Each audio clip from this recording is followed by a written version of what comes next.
Okay, it appears to be working. So I can't sleep part 2. It's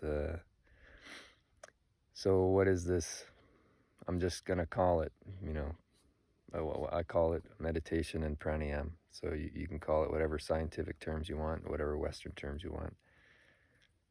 But I wake up 3 in the morning, or it was probably 2 in the morning when I first woke up, and what do? Get up, watch TV, you stew in your bed, and you toss and turn. For me, I start immediately just observing my mind and my breath. And the whole Jedi mind trick with meditation is to not react to what you're thinking. And what I've learned in meditation is usually the mind races to two places that don't exist, the past or the future.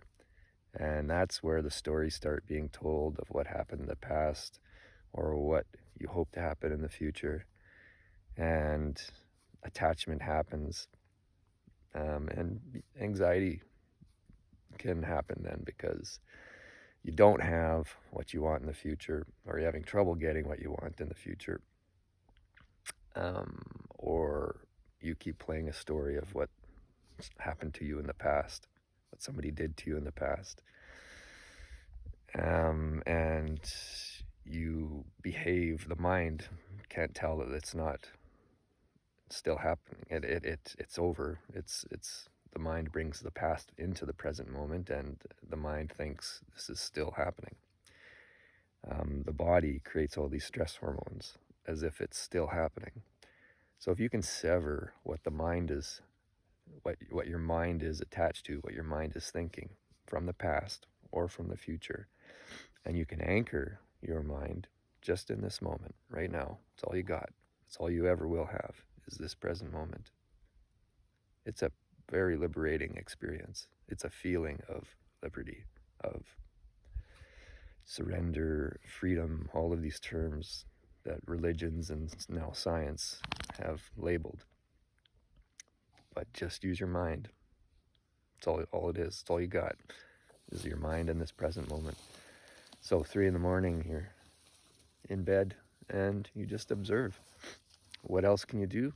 The Buddha, this guy 2,500 years ago, he is a super scientist because he pinpointed the exact mechanisms of observation. Realized you have this breath. Yeah, sure, there's these mantras, or sure, there's this deity, this God. You can observe those too, and they're very powerful. But that's where people can't relate. Well, I don't observe that God, I don't observe that deity, I don't observe that mantra. You know, differences can arise. But one thing the Buddha discovered is you can't argue you don't have a breath. Nobody can argue that one. So I'm going to hammer that one. So he taught it. He observed it. He sat under this tree for 40 days and 40 nights until he figured it out. He was going to die or figure it out, and he figured it out. And then taught for, I think, 40 more years after he achieved what we call enlightenment, which basically, I think, could be all it is your mind is anchored every moment of every second of every minute, hour, day, month, year in the present moment. It does not stray to the past or the future. It does not, if it does stray to the past or the future, it does not attach to fears, anxieties, hopes, wishes, dreams, cravings. It's pure. It's unattached. So, 3 in the morning, you're staring at the ceiling in the dark and wondering why you can't sleep. Well, you got something to do now. You got some practice. So you've got this breath. Can't deny it. So observe it. And what I like to call it the expansive breath. I just observe my breath now, and I get it gently expanding into my rib cage in all directions. When I was 23 and first learned this thing called pranayama, my lungs just went shallow breathing. That's why I had asthma, plus my diet, plus my mind, my anxious thoughts. But all those things packaged, got rid of asthma.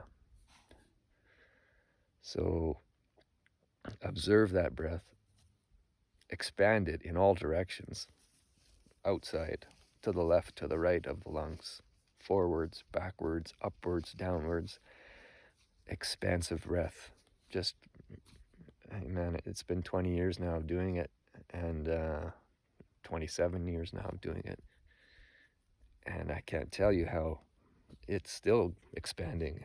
I'm still growing and getting more oxygen into my lungs with every breath. And what happens when you get more oxygen into your lungs with every breath? Well, you get more oxygen into your blood. You get more oxygen into your brain. You get more oxygen into all these organs that need oxygen. Tissues need oxygen to cell repair. There's a moth. Might be interfering. So, mindfulness and breathfulness. One other thing I'd like to say, which is very telling, is I read a book once of this monk, Webu Sayadaw, great monk. There's been enlightened masters all around the world. The Buddha was definitely one 2,500 years ago, but some walk the earth today. And this guy, Webu Sayadaw, in maybe Thailand, I think it was, out in the jungle, everybody heard of this guy who just lived with nothing, and apparently he never slept.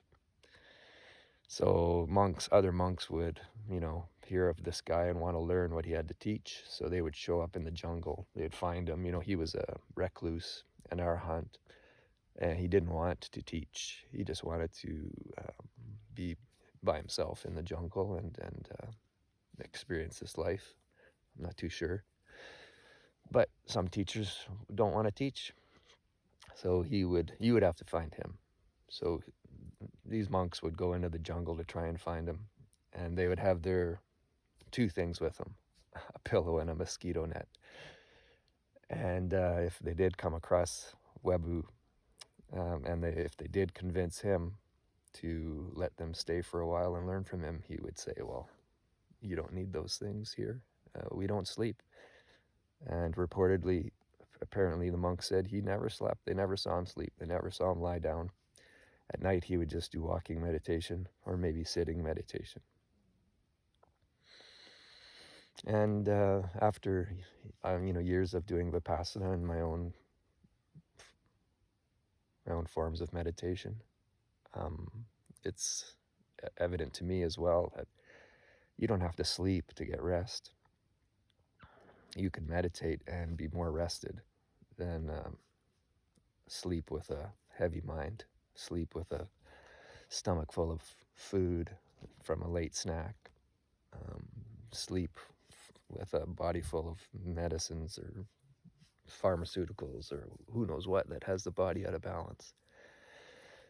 So see all this for yourself. Don't believe this because I say this to be true. Great words of the Buddha. Don't believe this because somebody else says it to be true. See for yourself. Keep your doctors, keep your experts, keep your advice, keep your wisdom, and gently see this for yourself. How is your mind? How does it respond or react to the present moment? How's your breath? Is it deep? Is it expansive? Is your exhale longer than your inhale? When you're anxious, it isn't guaranteed. If you're anxious, your exhale is shorter than your inhale. That's a guarantee. That's a physiological fact, from my experience anyways, and when I observe others. So yeah, if you can't sleep, make your exhale longer than your inhale. Observe the chattering mind, sever it, disattach from it. All you have is this present moment. It's a beautiful moment. It's so peaceful.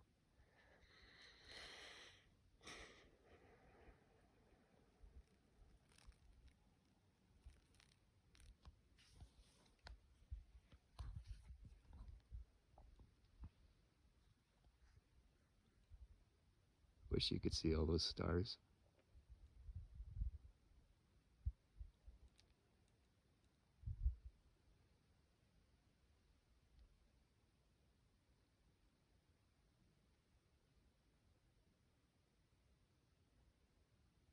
bats flying overhead or some kind of night bird or owls.